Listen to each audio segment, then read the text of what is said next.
when a young entrepreneur from Columbus bought the long-abandoned Holloway farmstead near Marietta, Ohio, the realtor casually mentioned something unusual about the cellar. That portion had been sealed since the 1930s, she said, gesturing toward a wall of mismatched bricks that stood out against the old stone foundation. No one had ever bothered to break through. What lay hidden behind those 91-year-old bricks would eventually force historians to revisit one of the darkest chapters in Ohio's medical past secrets. Powerful families had spent nearly a century burying. It was the truth about Dr. Amos Fletcher's underground hospital during the cholera outbreak of 1832, and it was far more disturbing than anyone had imagined. Before we get into what was found in that sealed basement, if you're intrigued by America's darkest medical secrets, make sure to hit subscribe and drop a comment telling me which state you're listening from. Stories like this can be found in every corner of our country, just waiting to be unearthed. The discovery that would rattle Marietta's history began with nothing more than a simple plan to expand a route. Cellar. The summer of 1832 brought more than just unbearable heat to the rolling hills of southeastern Ohio. Cholera, the dreaded blue death, crept up the Ohio River from New Orleans, leaving bodies piled in towns like Cincinnati and Portsmouth. By July, the epidemic reached Washington County, and the small frontier town of Marietta, not yet 50 years old and home to under 2,000 people, found itself seized by panic. Into this terror stepped Dr. Amos Fletcher, who arrived in Marietta that summer boasting prestigious credentials from the University of Pennsylvania's medical school, along with glowing recommendations from respected Philadelphia physicians. Tall and severe, with sharp gray eyes and prematurely white hair, Fletcher carried himself with the confidence of an educated man in a community where most doctors were little more than barbers or traveling snake oil salesmen. The Holloway family had settled there, 100-acre farm 3 miles outside Marietta, in 1798. Back when Ohio was still the Northwest Territory, Thomas Holloway, a veteran of the Revolutionary War, had built the farmhouse by hand, using local stone and timber from his own land. By 1832, Thomas had been gone 5 years, and the property had passed to his son Marcus, a quiet 32-year-old who raised wheat and cattle with his wife Sarah and their 3 young children. Marcus was no man of science, but he owned something Fletcher desperately needed: a large, cool, secluded basement with thick stone walls that could be scrubbed clean and divided into patient rooms, far from the fearful eyes of Marietta's townsfolk. When Fletcher approached Marcus late that July with a proposal to use the basement as a private isolation ward for cholera patients, specifically for those who could pay, saw a way to pull his farm out of debt. Fletcher offered him $50 a month, more than the farm could make in an entire season, in exchange for using the cellar as a treatment ward for the wealthy. The natural chill and separation from the main house made it the perfect environment for isolating the sick, while Fletcher applied what he called modern medical practices. Sarah Holloway voiced her worries about housing infected patients under their home, but Marcus reminded her of the mounting debts and the financial relief Fletcher's offer promised. By early August, Fletcher had moved in his equipment, turning the largest room into his so-called treatment chamber.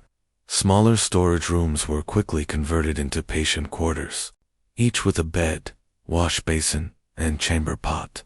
Oil lamps flickered against the stone walls as wooden tables filled with instruments and medicines transformed the basement into what seemed, at a glance, a functioning medical ward.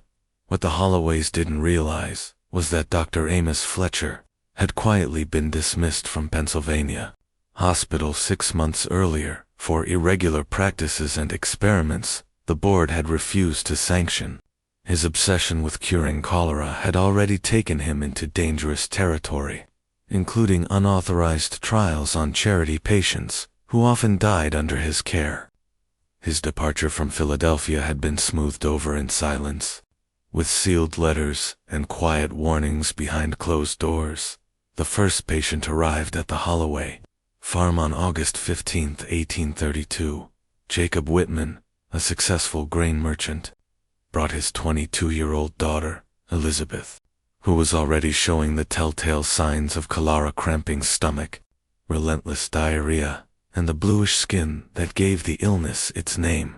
Fletcher promised Whitman that Elizabeth would receive the best treatment available west of Philadelphia, methods grounded in advanced European medical theory that Marietta's crude hospital couldn't hope to provide.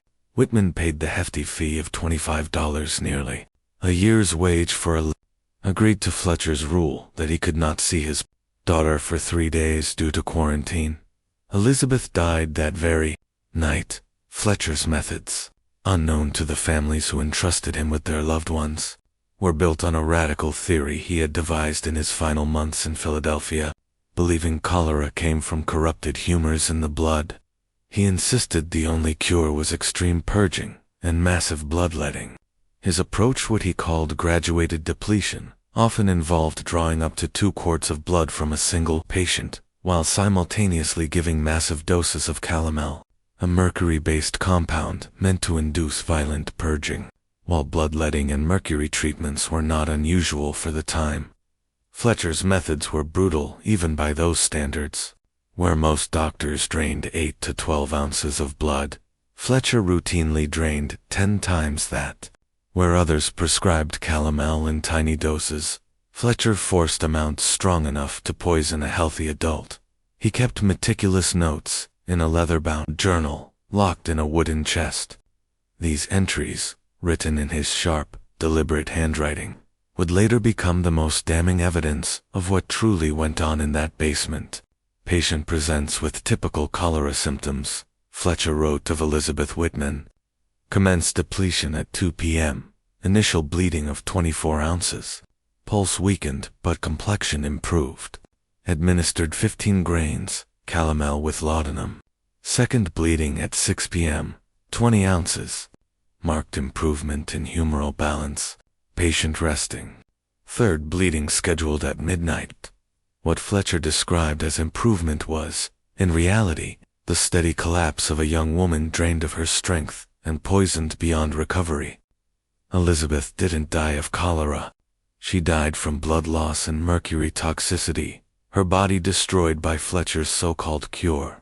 He buried her quickly in a shallow grave behind the farmhouse, telling Marcus Holloway it was necessary to prevent contagion. When her father returned 3 days later, expecting to see her, Fletcher delivered the news with rehearsed solemnity. Elizabeth had initially shown progress, but the disease advanced too quickly. "I'm truly sorry for your loss, Mr. Whitman," Fletcher said, disguising murder as medicine. "I did everything medicine allows," Fletcher told the grieving father, blinded by sorrow yet grateful that his daughter had at least passed under the care of a real physician, instead of in the chaos of Marietta's overcrowded hospital. Whitman handed Fletcher an extra $10 for burial costs and left without suspicion. The second case arrived on August 20th. Thomas Carmichael, a 45-year-old blacksmith from Belper, whose family had scraped together their savings for Fletcher's private services. He endured 4 brutal days of graduated depletion before dying from the same mix of blood loss and mercury poisoning that had ended Elizabeth Whitman's life. By September, word of Fletcher's hidden hospital had spread across southeastern Ohio. Frightened families, desperate to avoid the staggering death toll in public hospitals, where care amounted to little more than prayers and crude comfort measures, began showing up at the Holloway farm with their life savings and their dying relatives. Fletcher's polished manners in Philadelphia, training inspired confidence in people who had never before met. Physician with university credentials, the once basement that stored crops and preserves, now funneled in a steady stream of patients paying top dollar for the privilege of dying under Fletcher's so-called treatment. He had created the perfect criminal scheme, customers so desperate they would pay anything, a disease with such a high fatality rate that deaths drew no suspicion, in an isolated location where no one monitored his work. By October 1832, Fletcher had refined his operation into something grimly efficient. New patients entered through a separate doorway Marcus had built, supposedly to strengthen quarantine rules, but in truth, to reduce witnesses. Fletcher even charged according to wealth, $25 from merchants and professionals, $15 from skilled tradesmen, $10 from modest farmers. He added new fees for experimental therapies he claimed were fresh from Europe's best doctors. Families, clinging to hope, rarely questioned the costs. At first, the Holloways were thankful for the reliable income, but over time, Sarah Holloway noticed a chilling pattern despite Fletcher's promises of cutting-edge care. Every patient who entered their cellar ended up dead. One late October evening, as faint moans drifted through the floorboards, she whispered her fears to Marcus. "It don't feel right. All that book learning, all them fine medicines, yet every soul he treats ends up gone. Even old Doc Hartwell saves one now and then." Marcus, hardened by years of farming, shrugged with fatalism. "Rich folks die same as poor. Maybe they just wait too long, thinking their money can buy a miracle." What neither of them realized was that Fletcher's profit no longer came only from desperate families. After each death, he performed post-mortem examinations. He claimed advanced cholera research. In reality, he cut into the bodies, removing organs and preserving them in alcohol to sell to medical schools in Cincinnati and Columbus. The illegal trade in cadavers was an open secret. Medical colleges eager to train students paid good money for fresh specimens, no questions asked. Fletcher's victims, isolated from their families and buried quickly under the guise of contagion, provided perfect stock for this grisly business. His journals revealed the cold arithmetic behind it all. Patient Harris expired 3:20 a.m. after depletion cycle. Immediate dissection produced excellent samples. Liver showing advanced deterioration. Kidneys preserved. Heart muscle viable. Estimated value of specimens, $12. Net profit from Harris case, $37 after burial and preservation expenses. The basement was turning into something closer to a slaughterhouse than a hospital. Fletcher installed a heavy table in a side room, surrounded by knives, saws, and jars filled with floating organs. The naturally cool limestone walls served as storage for his growing collection. Waiting to be shipped to buyers, by November 1832, Fletcher's carefully built scheme began to unravel. Two events, happening almost at once, set the stage for exposure. The first was the arrival of Martha Cunningham, a 16-year-old girl, and the only daughter of Reverend Isaiah Cunningham, pastor of Marietta's First Presbyterian Church. She had caught cholera while nursing the sick at the church's charity hospital. Despite his meager preacher's pay, Reverend Cunningham borrowed heavily to afford Fletcher's services for his child. But unlike Fletcher's usual patients, Martha came in during the earliest stages of the disease, when rest, fluids, and basic care often led to recovery. She was young, healthy, and strong. Exactly the sort of patient who might live long enough to reveal what Fletcher was truly doing. The second event was the early return of Dr. Benjamin Hartwell, Marietta's only other formally trained physician, from a cholera conference in Columbus, curious about the glowing rumors of Fletcher's remarkable outcomes. Hartwell decided to visit the Holloway farm on November 12th, hoping to compare methods. What he discovered in the basement that cold November morning would haunt him forever. He arrived around 10 a.m., expecting to find Fletcher making rounds. Instead, he found the entrance unlocked and descended the stone steps. The sight that met him was beyond belief. Martha Cunningham lay unconscious on the table, her skin pale and clammy from extreme blood loss. Beside her, 2 basins brimmed with blood. Fletcher stood over her, calmly preparing a syringe filled with what Hartwell instantly recognized as a lethal dose of calomel. In the shadows, jars of human organs floated grotesquely in alcohol. "Fletcher," Hartwell shouted, his voice echoing in the stone chamber. "What in God's name are you doing to this child?" Fletcher turned, blood-stained apron hanging from his shoulders, his expression wild. In that moment, he looked more butcher than doctor. The two men locked eyes over Martha's motionless body, the terrible truth suspended between them like poison in the air. "Dr. Hartwell," Fletcher said evenly, as though nothing were amiss. "I wasn't expecting you. Miss Cunningham is responding remarkably well to depletion therapy. I was just preparing the final dose of mercurial purification." Hartwell rushed to Martha's side, checking her pulse, her pupils, her shallow breath. "This girl is dying from blood loss, not cholera," he snapped. "How much blood have you drained from her?" Fletcher opened his journal with chilling calm. 42 ounces in the last 18 hours, he answered. Another 16 scheduled for this morning's treatment. The balance of humors was said to be nearly restored.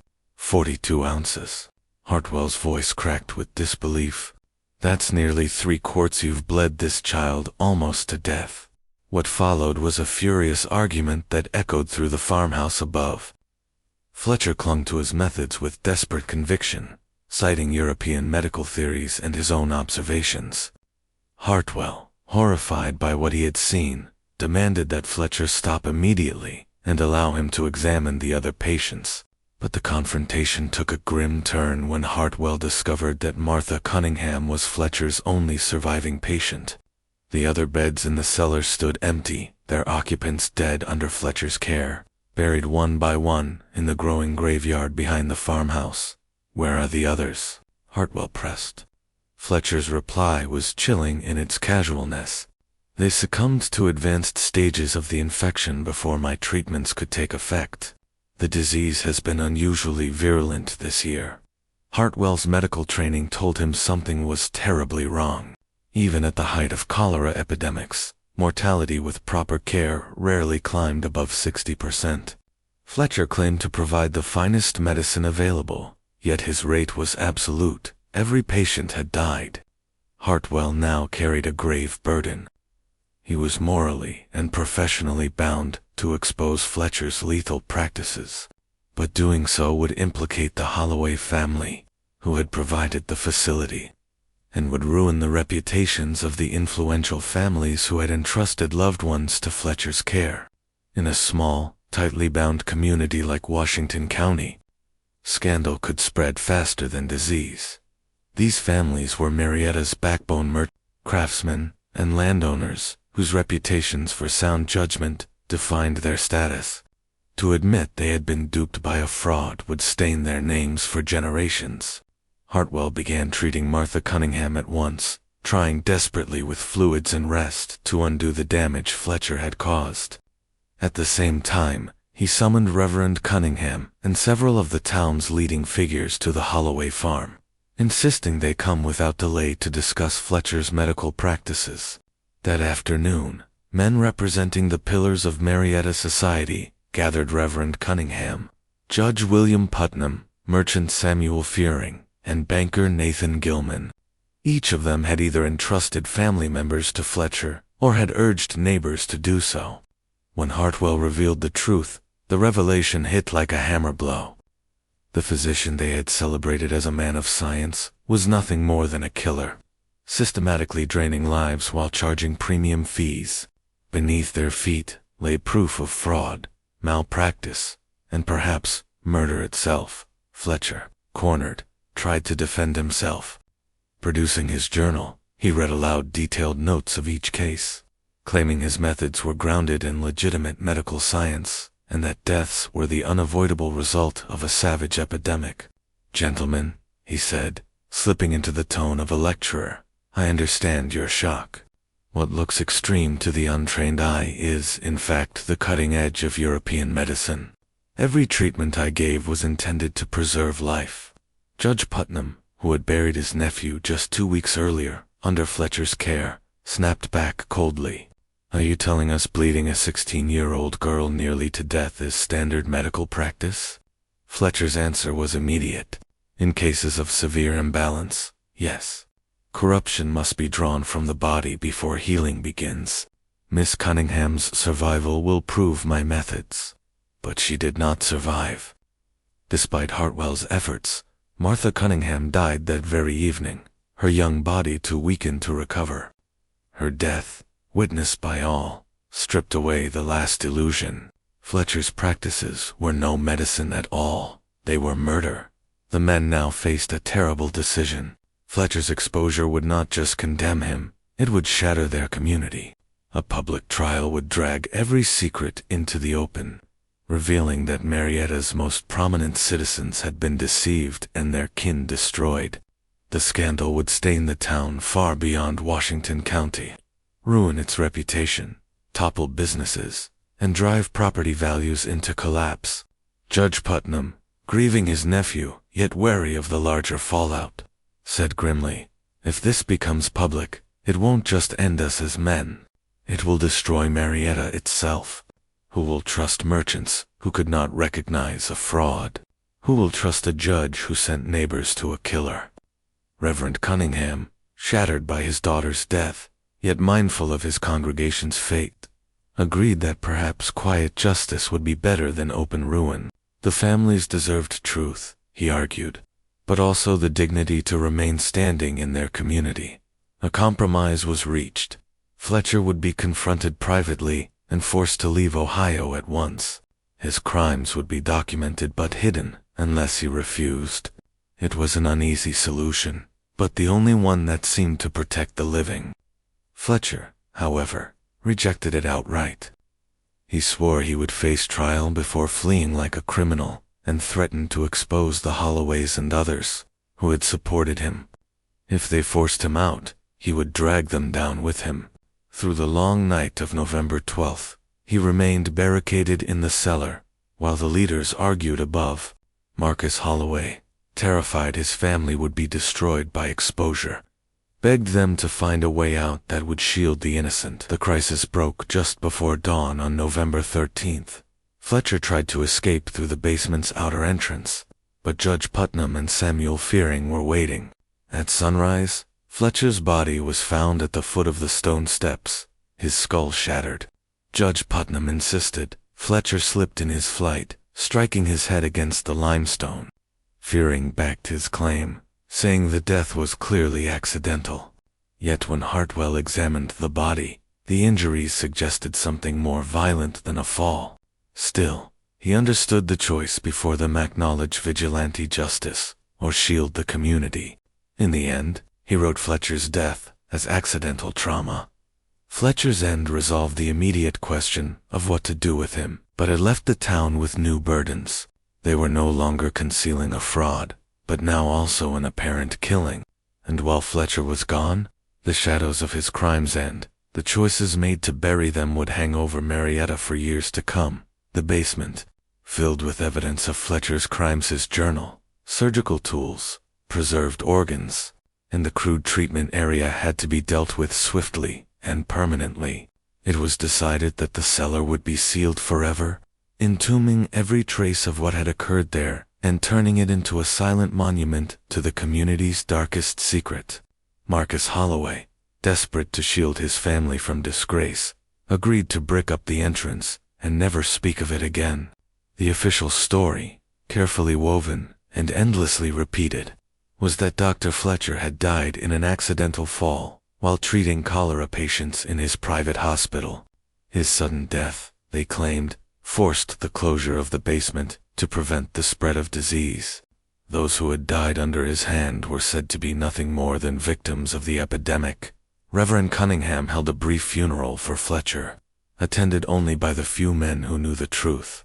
He was buried in Marietta's cemetery under a modest stone that read simply, Dr. A. Fletcher, 1796 to 1832, taken by accident in service to his patients. The families who had entrusted loved ones to him were quietly told their relatives had perished from cholera, despite receiving the best care available. Most accepted this explanation, grateful to believe their kin had died under the guidance of a physician, rather than abandoned in the chaos of the public wards. Hartwell, tormented by what he had seen, destroyed his own notes, and spoke of it to no one. Haunted and broken, he turned to drink and died, only 3 years later. Carrying the full truth with him to the grave, Marcus Holloway wasted no time erasing the traces. He used locally quarried limestone to seal the cellar entrance, disguising it so well it appeared to have always been part of the foundation. Ivy was planted to grow thick across the stones, further hiding what lay beneath. The Holloway family never spoke of those months when their home had housed Fletcher's chamber of horrors. The furniture and instruments Fletcher brought were destroyed, burned when possible, buried when not. Within a year, the only evidence that remained was the bricked wall itself, hidden beneath silence and stone. The secret was passed carefully down the Holloway line from Marcus to his son Thomas, from Thomas to Robert. Each generation understood that opening the basement meant reopening a shame too heavy to bear. The wall became so integral to the structure that later descendants forgot it had once been something more.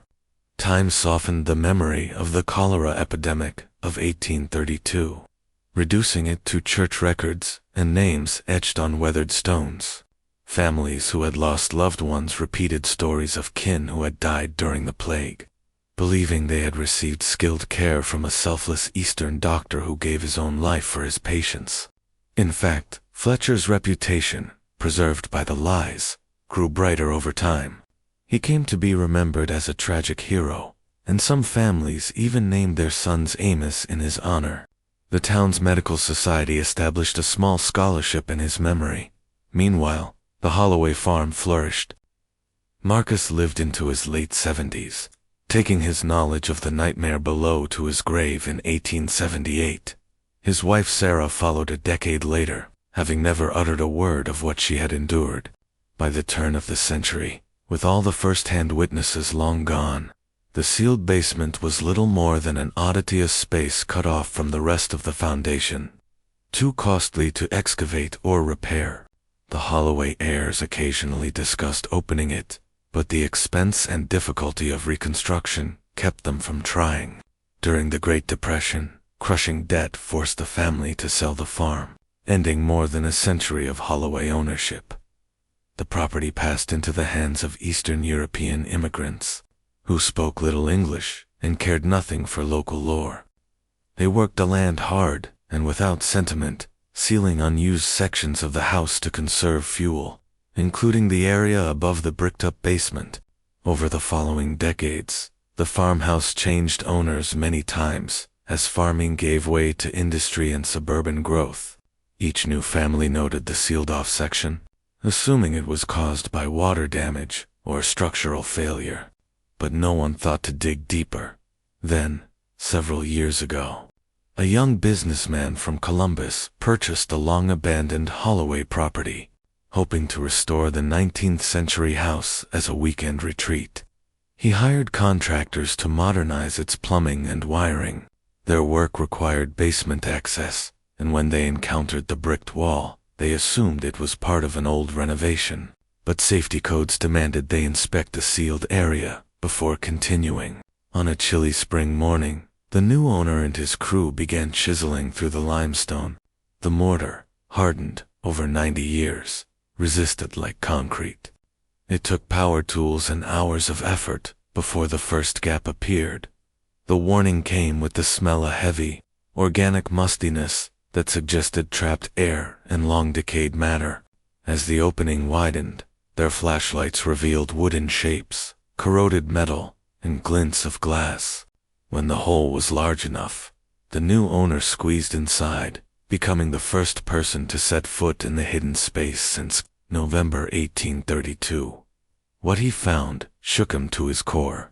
Fletcher's treatment table still stood in the center, its wood stained with darkened patches that looked disturbingly like blood. Rusted instruments lay scattered on nearby tables. On the shelves, empty glass jars that once held preserved specimens still bore the residue of what they had contained, and on a desk, brittle but legible after nearly 2 centuries, lay Fletcher's leather-bound journal, its neat handwriting preserved in ink and paper. detailed the systematic deaths of patients who had trusted him with their lives. The new owner, realizing the significance of the discovery, immediately notified historical authorities. Within days, the cellar that had been hidden for almost a century became the focus of intense investigation. Experts pored over its contents, uncovering evidence of medical practices and crimes that were darker than even the grimmest suspicions about 19th century medicine. Analysis of the preserved materials left no doubt that Fletcher had deliberately ended the lives of his patients through calculated malpractice, fully supporting the chilling entries in his journal. Testing the residue in his medicine bottles revealed dangerously high levels of mercury, enough to kill a healthy adult in mere hours. Blood traces found on his instruments indicated multiple victims, suggesting that far more people passed through that basement than Fletcher had admitted in writing.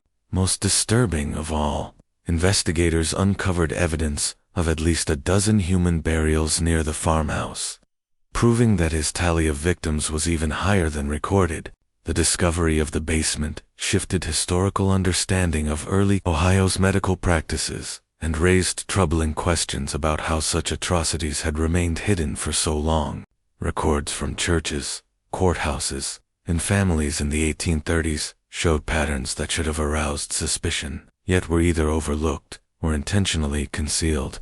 Experts who reviewed the case described Fletcher's work as one of the most organized examples of medical murder in American frontier history, covered up by a collective decision to protect reputations instead of seeking justice. Evidence suggested that Fletcher killed at least 24 patients over just 4 months, collecting substantial payments for each life he took. Research also exposed the extent of the cover-up. Local officials altered documents, community leaders buried negative stories, and clergy vouched for his good character to maintain appearances. Even more unsettling was the discovery that Fletcher's crimes were not entirely isolated. Parallel cases across Ohio showed suspiciously similar patterns, implying that medical fraud may have been more widespread than previously thought. The loneliness of frontier medicine and the desperation of families during outbreaks created conditions where predators could thrive unchecked. The reopening of the Holloway basement forced a re-evaluation of early American medical oversight and raised the possibility that other respected doctors might have been running operations just as sinister. Investigators spent months cataloging the contents of Fletcher's hidden chamber, treating it as a crime scene nearly 2 centuries old. Local authorities finally acknowledged the failure of oversight that allowed his reign to continue, while historical groups worked to memorialize the victims and expose the truth that had been silenced. Families who once trusted Fletcher were deceived, not only by him, but by their own leaders, who chose secrecy over justice. Remains discovered behind the farmhouse identified several victims whose relatives had long believed they died of natural causes. The revelation that their deaths were murders shocked descendants who had preserved tragic stories of the epidemic, never knowing the reality behind them. Holloway family descendants, spread across the country, expressed mixed emotions. Some were horrified to learn their ancestral property had been home to such cruelty, while others felt relieved that a long-suppressed secret had finally been revealed. A few recalled vague family whispers of something terrible in the basement, though details had long vanished. The investigation also sparked uneasy reflections on modern healthcare oversight. Though medicine had advanced greatly since Fletcher's time, scholars noted that isolated practices and vulnerable populations still carried risks of undetected abuse. The farmhouse itself became a place of intense historical study. Fletcher's basement laboratory was preserved exactly as discovered, offering a stark reminder of how denial and weak regulation enabled systematic exploitation. His journal, now a crucial artifact, provided first-hand evidence of medical fraud in antebellum America. His corroded tools and jars became exhibits that told a story of trust betrayed.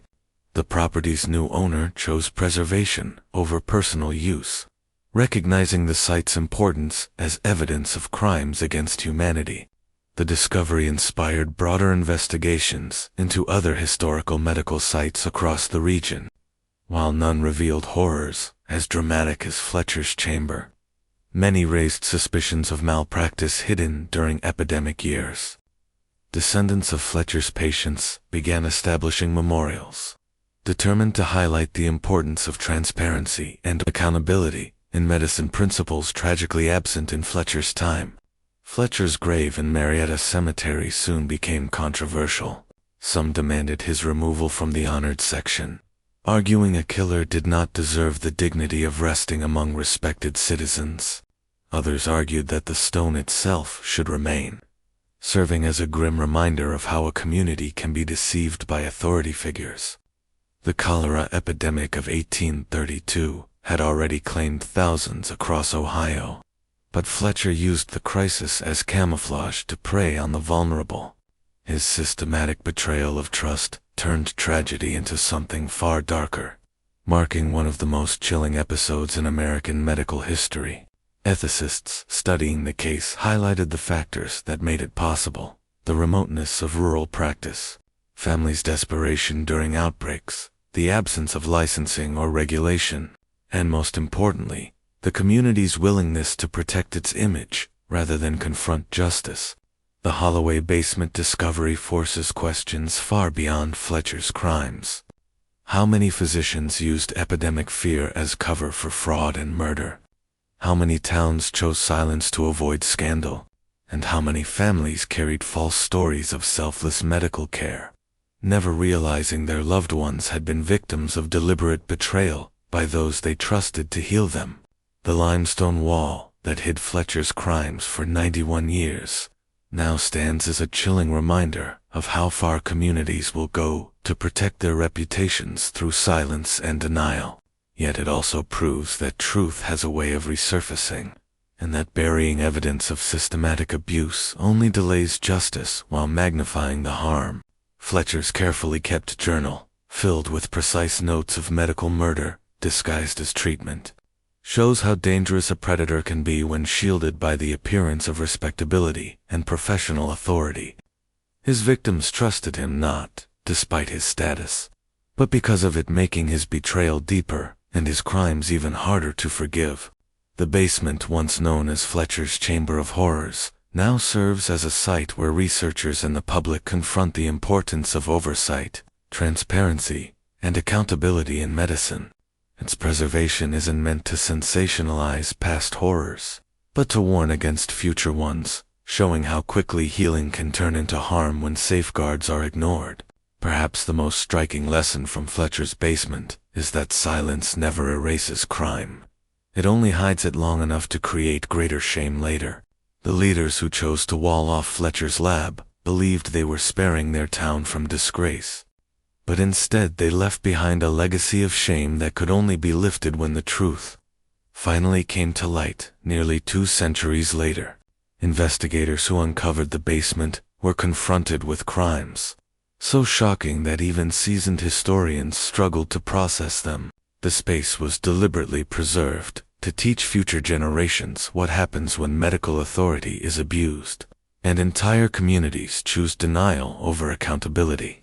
Historians emphasized that Fletcher's actions weren't the result of primitive medicine, but of deliberate choices made by a man who used his credentials to exploit the vulnerable.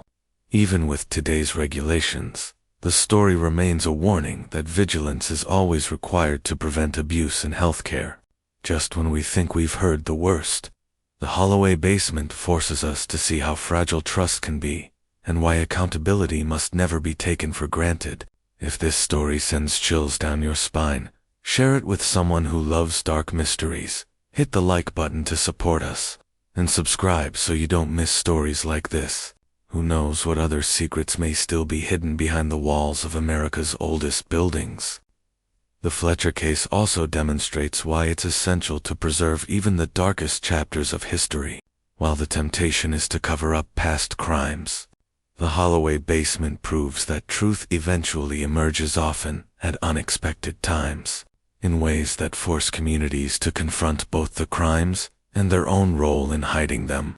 American history is full of such examples, from slavery to medical experiments to industrial exploitation, where silence only deepened the suffering. The Fletcher case reveals that concealment might shield a community from scandal temporarily, but in the long run, it brings even greater shame. Amos Fletcher's murder of cholera patients under the guise of treatment remains one of the most disturbing examples of how trust can be weaponized against those most desperate for help. The 91 years his crimes stayed hidden behind limestone show the strength of denial, but also the persistence of truth. However carefully a community tries to bury systematic abuse, evidence eventually comes to light, forcing us not only to face the crimes, but also the collective complicity in hiding them.